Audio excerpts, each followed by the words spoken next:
Good afternoon, everyone. My name is Tim Barker. I'm the District Attorney for York County, and we're here today to go ahead and speak to you about the horrific events that occurred yesterday. I don't lie to my constituents. I never will. And so I'm going to say up front, this is extremely difficult. One of the most difficult things that any of us have ever had to go ahead and be a part of and to go ahead and do. But we're here today to go ahead and give you an initial finding of fact. And again, it's an initial finding of fact as to what happened yesterday. And we can go ahead and do so because the investigation has been extremely thorough.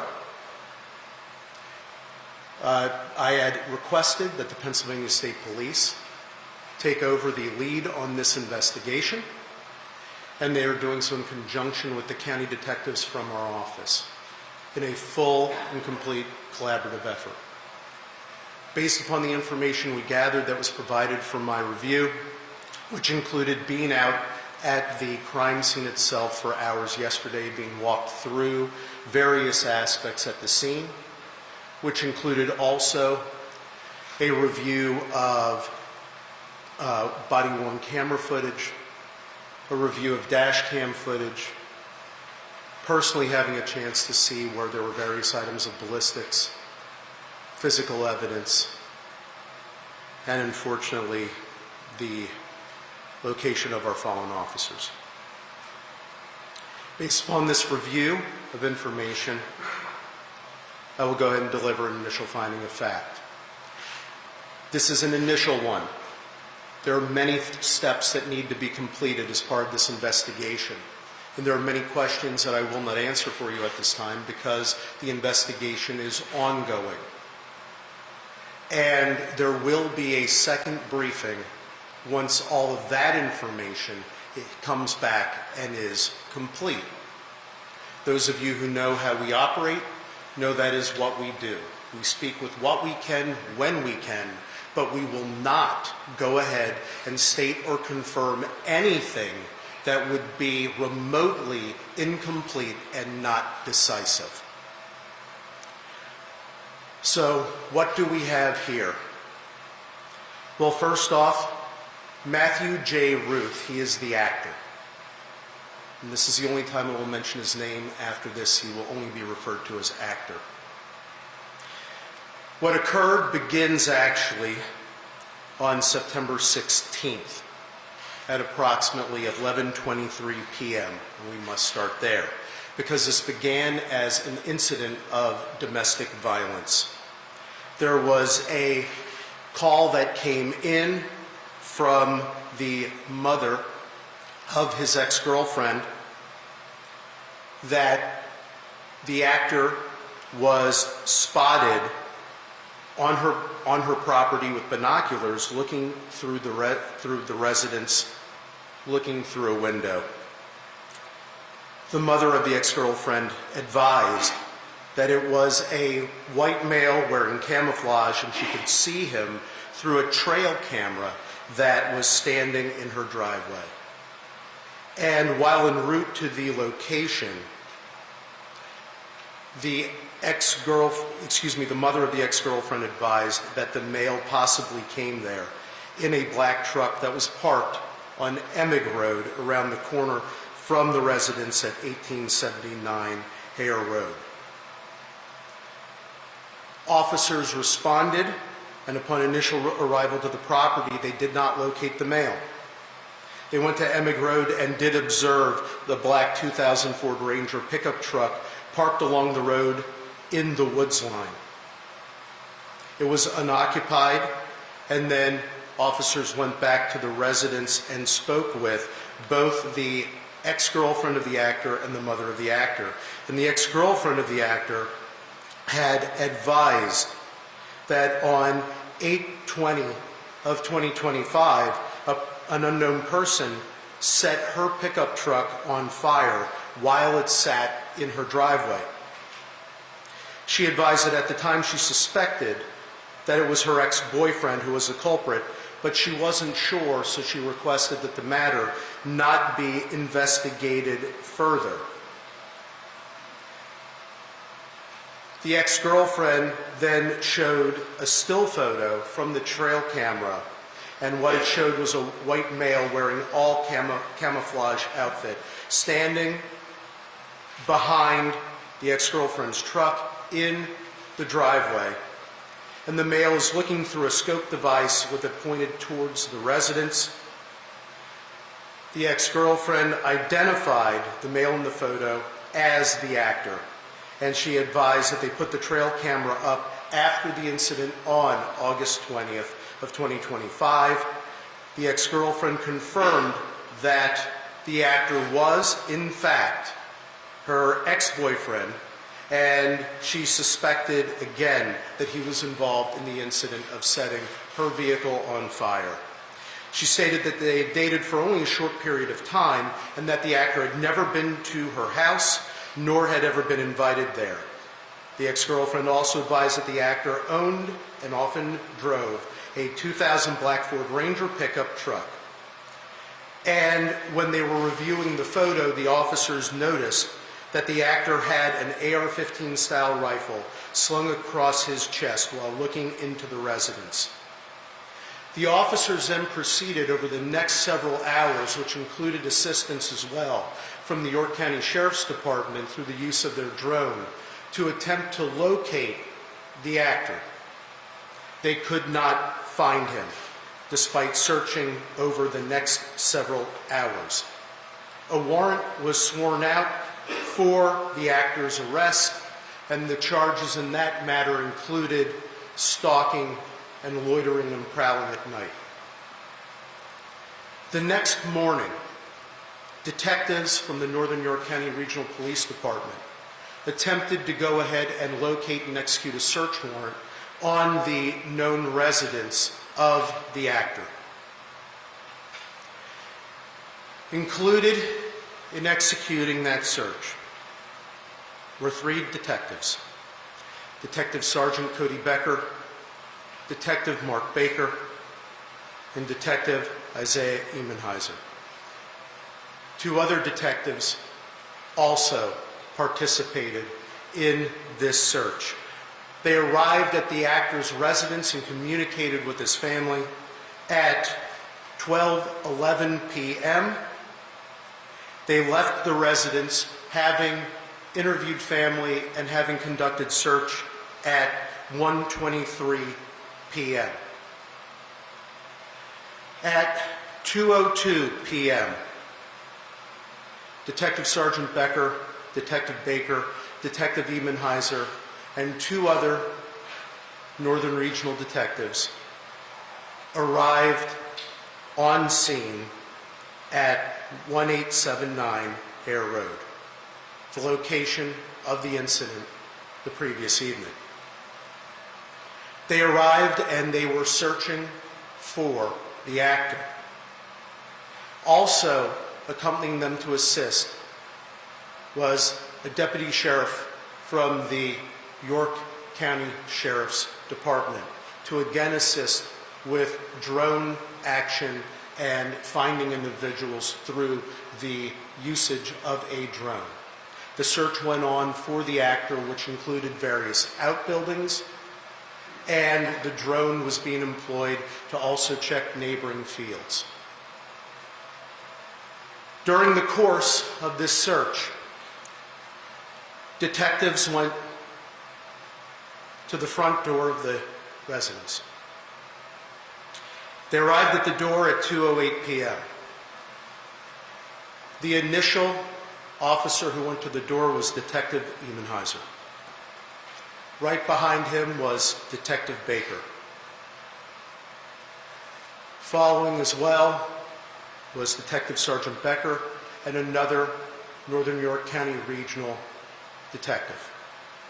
Final detective remained behind as more of a perimeter view in looking out for the actor and securing the perimeter. Detective Emenheiser discovered that the door was unlocked. Having remembered that the door was left locked by the ex-girlfriend and mother who were not at the residence because they went somewhere else for their safety, they decided that they were going to go in. The door was open, and upon immediately opening the door, the actor repeatedly fired at the officers with multiple rounds from an AR-15 styled rifle with a suppressor, immediately striking Detective Baker, striking Detective Sergeant Becker, striking at Detective Emenheiser, who he and the other Northern New York County Regional Detective who were there closest to the house, as they tried to go back for cover position. He repeatedly fired upon them. All 4 detectives went down.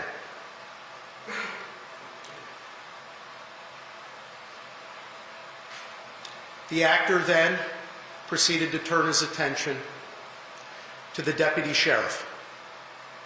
The deputy sheriff and the other Northern New York County Regional Detective began to position themselves to return fire. The Northern New York County Regional Detective repeatedly fired at the actor. The actor did strike the deputy sheriff, who was by his vehicle, and also struck the vehicle. The deputy sheriff did himself remove his 9mm. The Northern New York County Regional Detective was firing at the actor with his AR-15 style rifle. The actor repeatedly was firing his rifle at the deputy sheriff, striking him. The deputy sheriff went down and went to try to retrieve his rifle and go for safety as well, to take cover to return fire. The actor went up towards the roadway where the vehicles were to engage in fire with the deputy sheriff, continuing to fire at him.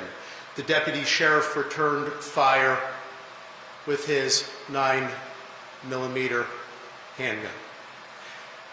The Northern New York County Regional Detective also was returning fire with his rifle. While up at the roadway, when the actor was there was a final exchange of gunfire. After that exchange, the actor went down. The actor became deceased. Following this, the Northern New York County Regional Detective immediately went to see about rendering aid. He immediately went down first to his fallen officers from Northern New York County Regional Police Department by the house, and discovered detectives that were non-responsive. Detective Sergeant Cody Becker, Detective Mark Baker, and Detective Isaiah Emenheiser were all killed following the brutal ambush that was committed upon them by the actor. The final Northern New York County Regional Detective was critically wounded. The other Northern New York County Regional Detective immediately began to render aid, as he also called out to have responses from other law enforcement and other emergency responders. After rendering aid there, he realized that the deputy sheriff was also critically injured.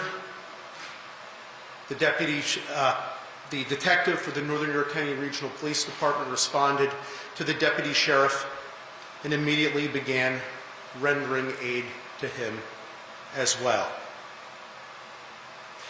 From the time period when the detectives arrived at the front door preparing to enter to when the shooting stopped, they arrived at the front door at 2:08 p.m. All shooting had stopped by 2:10 p.m. and 16 seconds. At 2:14 p.m., the first additional officer arrives, another member of the Northern York County Regional Police Department. The detective rendering aid to the deputy sheriff requests that the other Northern York County Regional officer go over and place handcuffs upon the actor, not knowing his full status at that point. That was done so. And then numerous other law enforcement agencies and emergency personnel came to the scene to assist and render aid. The Pennsylvania State Police, as mentioned previously, took over lead in the investigation assisted by our county detectives. Numerous law enforcement agencies came to help to secure the scene, help with any rescue efforts. And when I say numerous, I can't tell you how proud I am of every single law enforcement officer in this whole county. They all came from everywhere to be there to help in any way they could. A search of the scene revealed numerous locations of various ballistics evidence that in a future briefing we will be able to catalog to go ahead and explain what it is following ballistics testing and following other information. Needless to say, at this point in time, from what I was able to observe on scene as shown and explained to me by the investigators, it corroborates fully what we have just stated and also shown through visual and also through other interviews. Inside the house, besides discovering the initial casings from where the actor began his barrage of murderous activity, they also discovered in the basement that he had killed the black Labrador that was owned by his ex-girlfriend's mother, shot one time. We are currently investigating further aspects of motive. So we will not speculate on the full profile of the actor. Numerous other search warrants have been executed. Other things are being analyzed. There is one motive, though, that is clear for everything, and that is the hateful scourge of domestic violence. That is what brought us here. That is what brought law enforcement here. That is what started all the activity. The whole sequelae is there. And yes, thanks to the actions of the Northern York County Regional Police Department, supported by the York County Sheriff's Department, we have 2 lives of the residents there that are saved today. Because make no mistake about it, and this I can conclude by all reasonable inferences from all information without speculation, had they arrived home and not Northern Regional Police Department officers arrived, they would have been killed immediately by the actor. Again, that is not speculation. That is the absolute only reasonable inference from all actions. The detective from Northern Regional who was injured was of course rushed to York Hospital, as you all know, taken into surgeries, was critical but stable. The same is for the deputy sheriff from the York County Sheriff's Department. We are very blessed and thankful that they are stable. In terms of some legal aspects, One of the things that I wanted to make clear of right now, although it be crystal clear and obvious to any human being on the planet, but just to make sure that this is articulated legally, all actions by law enforcement were justified. They weren't only justified, they were necessary. And we are so thankful and appreciative to them, and especially our Northern York County Regional Detective who fired the last shot and who rendered the aid. I can't imagine the strength and the fortitude that it takes to immediately, after having seen and been engaged in that, and going down to see what you observe, to be immediately thinking of rendering critical aid and engaging in life-saving action. He saved many lives that day. If the actor was not eliminated and his threat and murderous rampage eliminated, who knows where this would have stopped.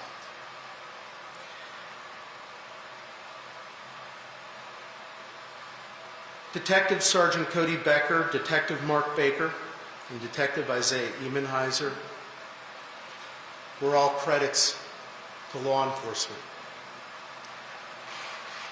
I personally knew them very, very well. They were wonderful. They were mission-driven, and that day they continued their mission. Well, their mission is now complete. You kept the faith. You ran the race.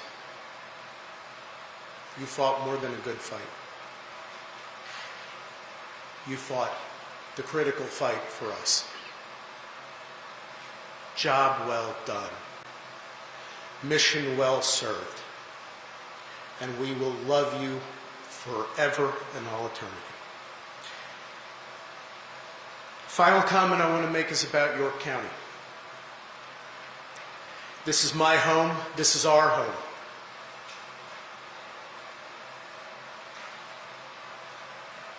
We've gone through a lot this year.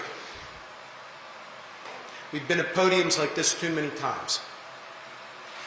And when you go through that, when you go through these sorts of things, it can seem very, very dark and dire. And you can begin to lose faith and hope. And I'm going to tell you, last night, there were a lot of us feeling that way, and I personally was too. And then when I left the scene and went over to the coroner's office when it was in the procession, and we're going down the roadways, and all you saw all along those roadways were members of our community. And they were standing there in the rain for hours to watch our law enforcement, standing there, the old, the young, families, children, waving American flags, waving flags and holding signs saying "Back the Blue," showing their love and appreciation for law enforcement. And all I could think is, there's the light. There's Christ's light that drives out Satan's darkness. We are a great community. We are a safe community. We are a loving community. We are there for each other, and we need to be together to be love and light, and we will demolish hate and darkness by doing so. And by God, with every fiber of our beings, we will do that. This county will always be there for our law enforcement. And our law enforcement will always be there to protect and serve you. God bless you, York County, all that you are, all that you stand for.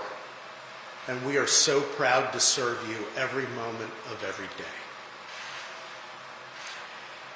With that, I'm going to ask my dear friend Dave Sunday to speak.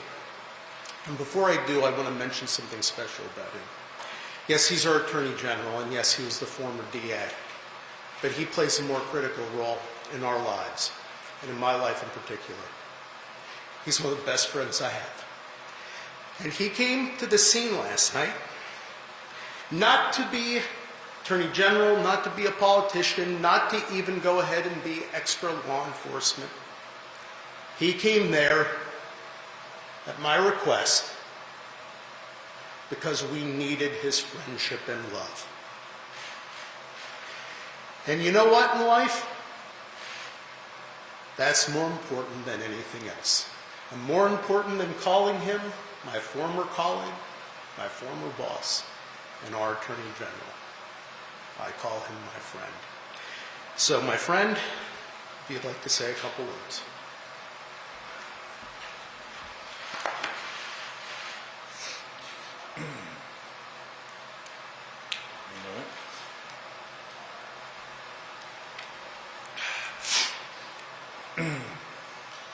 Good afternoon.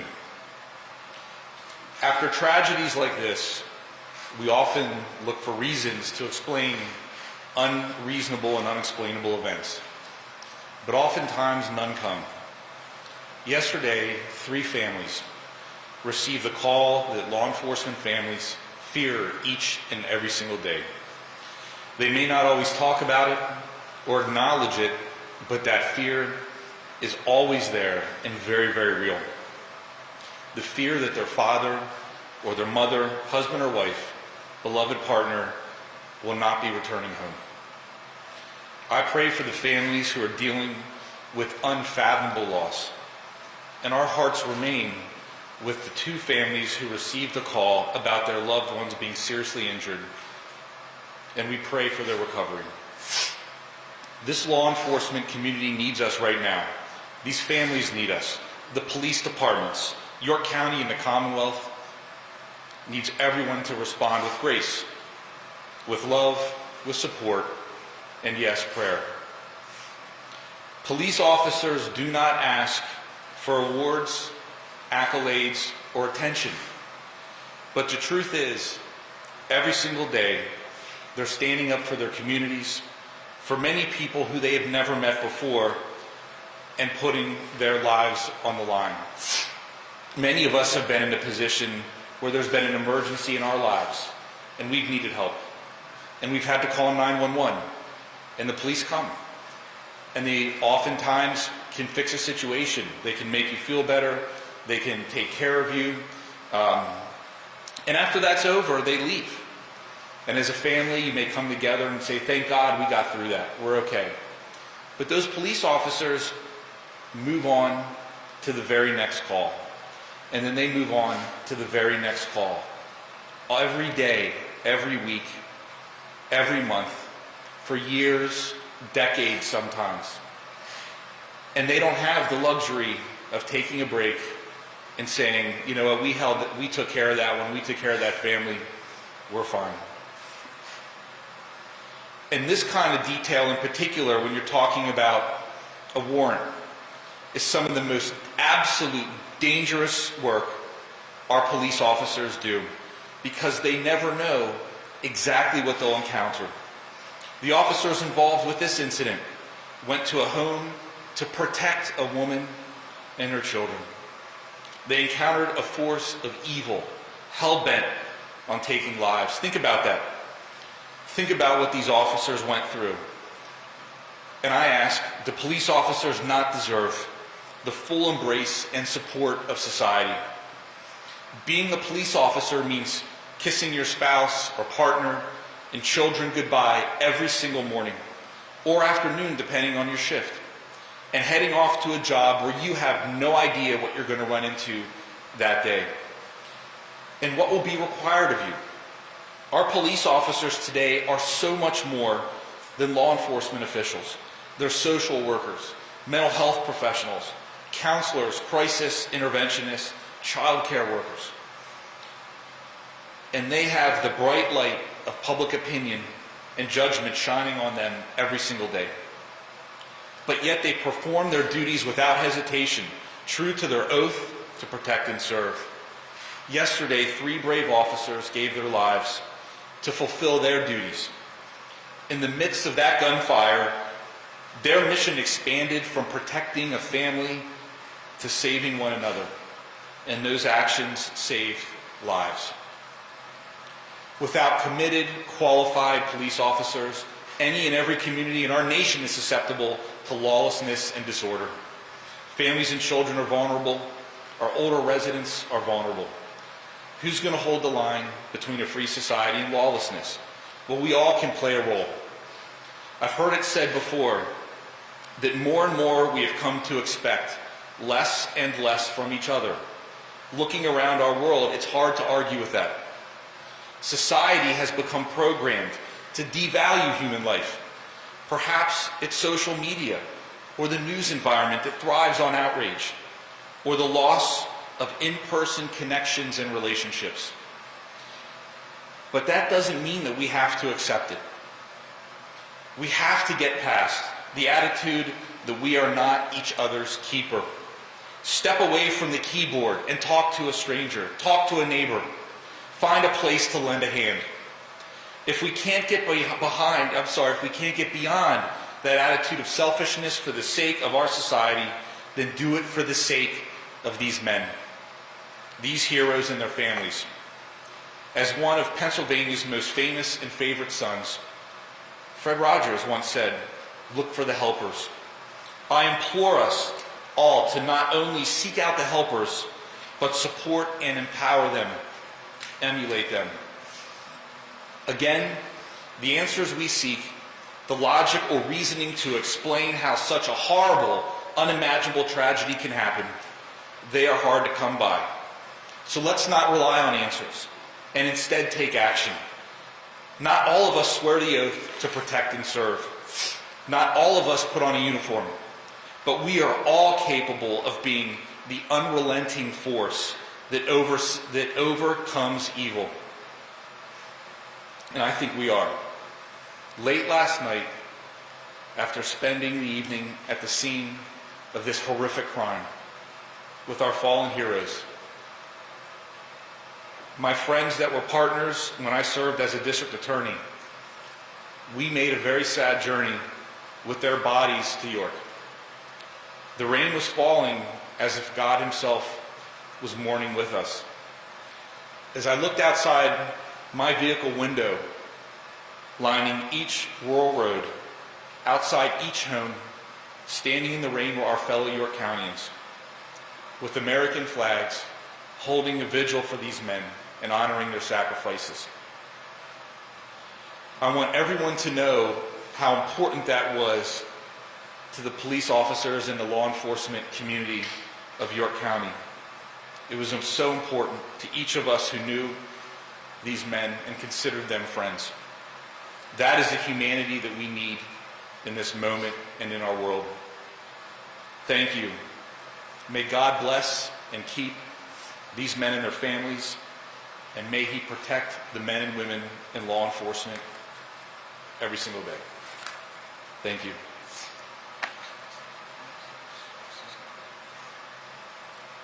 Pennsylvania State Police Commissioner Chris Parris. I would just simply like to say, again, on behalf of the Pennsylvania State Police, we stand with law enforcement in York County and all across the Commonwealth. We will continue to provide any and all resources at our disposal to ensure that the investigation is completed. The district attorney here in York County, our Attorney General, as well as the Northern York County Regional Police Department and the York County Sheriff's Department, I will say from a perspective of the police executive, they are a credit to law enforcement, the diligence with which they carried out this investigation from its onset, and the way that they doggedly and methodically did what they had to do in order to preserve life and seek justice is something that I know all people in York County and all people across the Commonwealth should be very proud. So we continue to support law enforcement services here. We will continue to do so. Our members' assistance people will be here with the Sheriff's Office as well as the Northern York County Regional Police. There are recovery support services that will have to be dealt with. For the injured, there are line of duty funerals that have to be planned, and we stand with them and will support them today and every day forward. Thank you very much.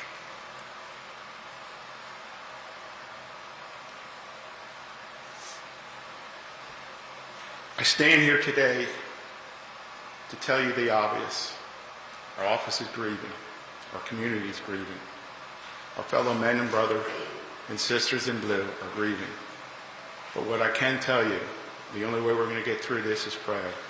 And the support and the overwhelming support from our community, our law enforcement brothers and sisters, helps us to get through this. What I'd ask you to do is pray for my fellow colleague, Dave Lash. 3 of his men paid the ultimate sacrifice. And our condolences go out to you and your family members and to your support staff, because truly without them, we are nothing. They support us every day. I see them over there grieving. I would ask you to go home and pray. And with God's grace, we'll get through this. And pray for one of my officers that are now in surgery comes through. Appreciate the public support. Thank you.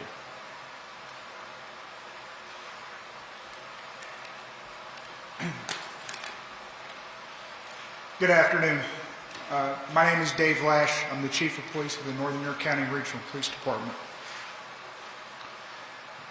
Yesterday was a dark day for the Northern York County Regional Police Department and for all of York County and our communities. We are mourning the loss of 3 of our officers, and we continue to pray for the recovery of our 4th and also for the recovery of the York County Sheriff's Deputy.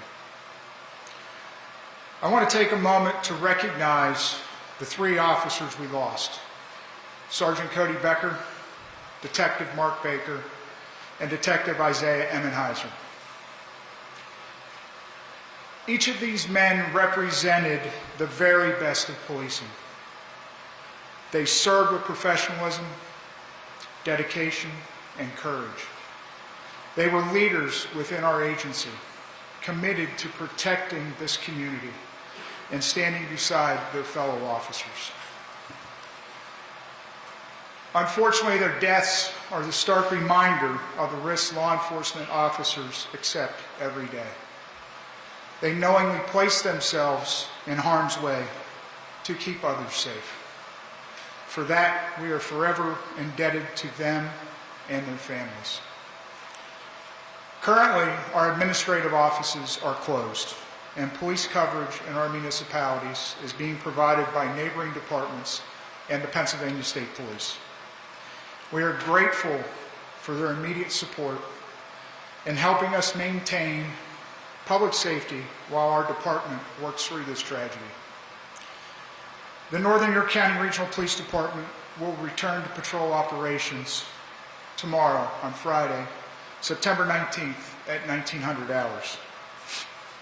Until then, our partners will continue to ensure uninterrupted police service in our communities. We know the community wants to help, and an official endorsed donation portal will be announced shortly. This will ensure that all contributions go directly to the families of our fallen and injured officers. On behalf of the Northern York County Regional Police Department, I want to thank the community, our law enforcement partners, our elected officials, for their overwhelming outpouring of support.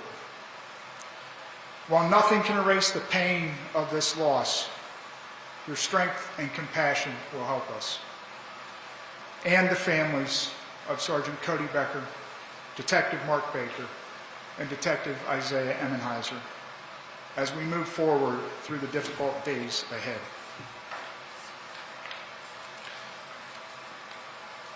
Thank you.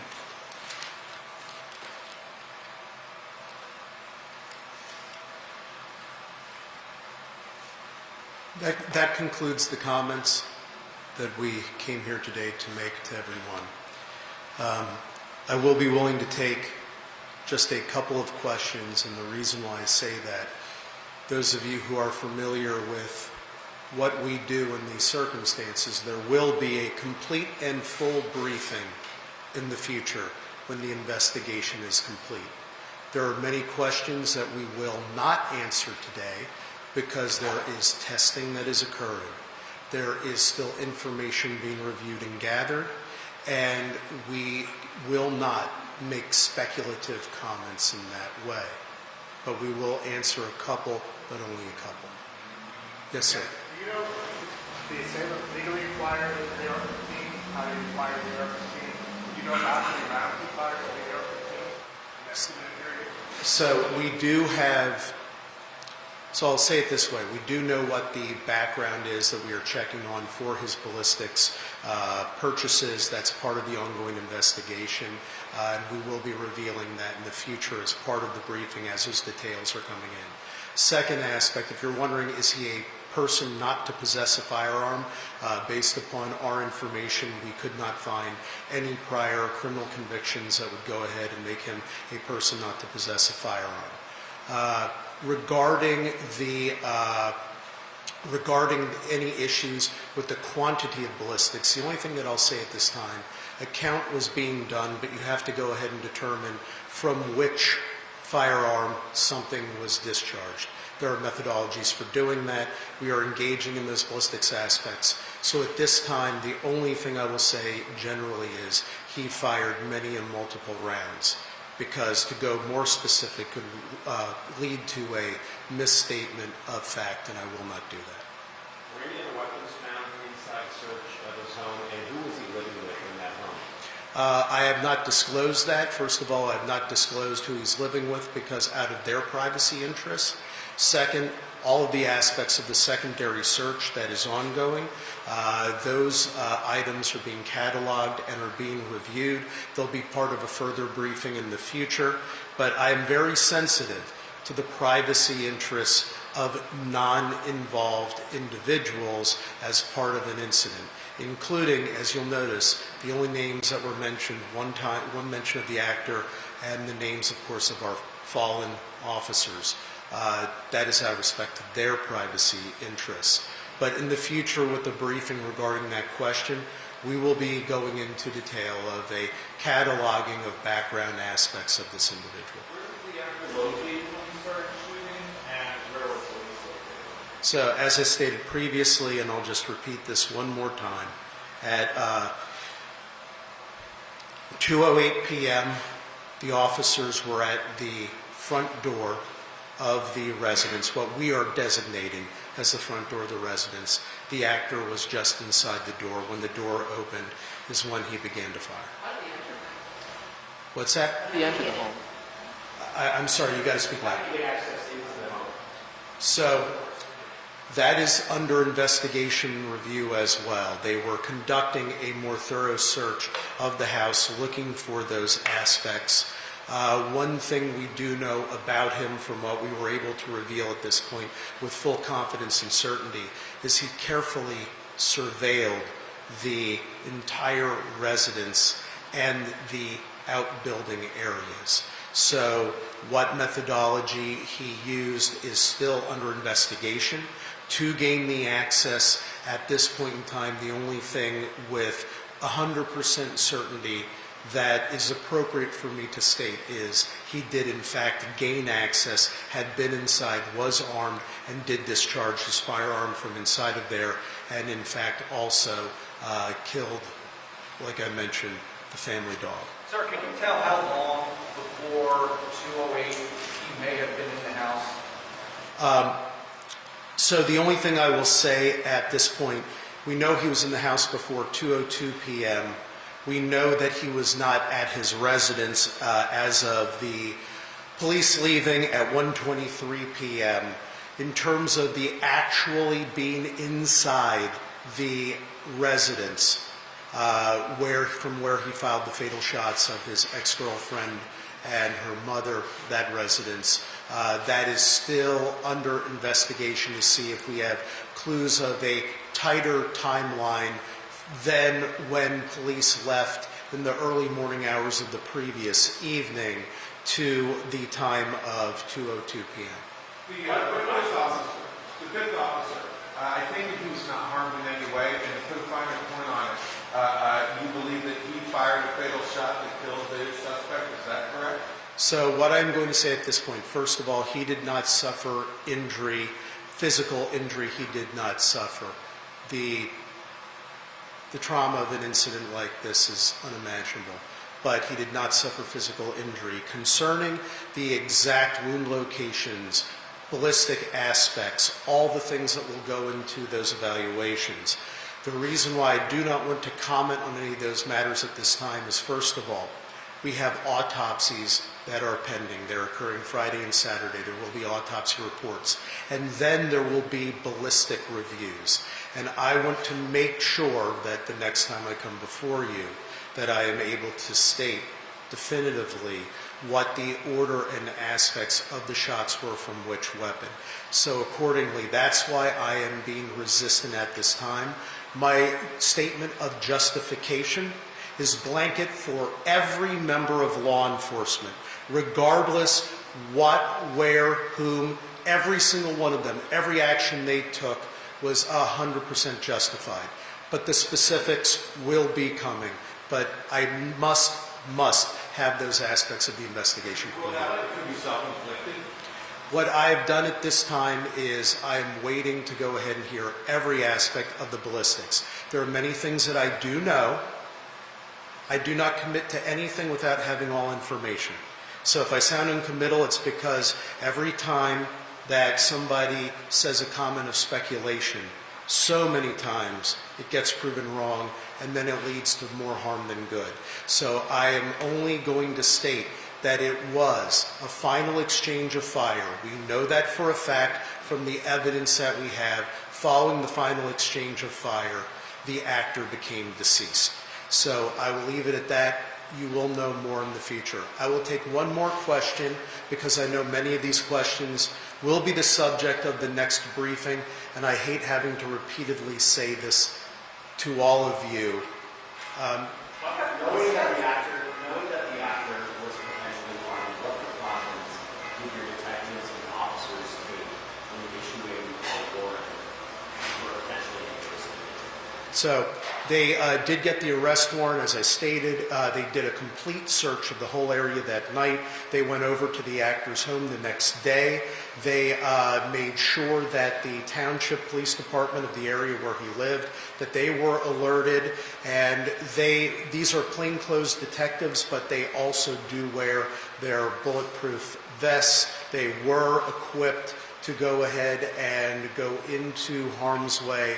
But the unfortunate aspect is, given the nature of where, when, and how the ambush by the actor occurred, that there was no time for response. They did go ahead and proceed as you would expect law enforcement to proceed to try to protect our community. There was multiple communication. There was use of drones to try to go ahead and determine where he potentially could have been hiding. So yes, they were actively looking to protect the community.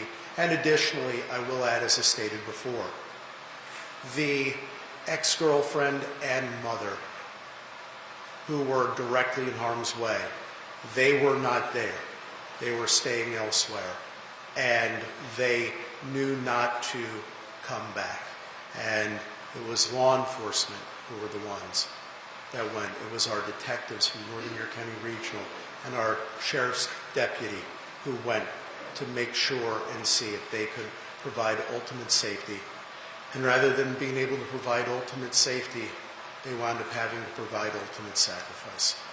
Aside from the car fire potential, were there any other threats made to this woman or her family that you're aware of? I'm not going to go into anything beyond what was the previous affidavit of probable cause from which I was citing that contained the stalking allegations. There are further aspects from interviews that continue to be developed, but that's the last, that is the last part of information I want to stick to from that aspect for right now, what is known, defined of public record, because it's very important to do so at this occasion. Thank you all very much for being here. Chief, can you spell the names of the slain officers, please, and their ages?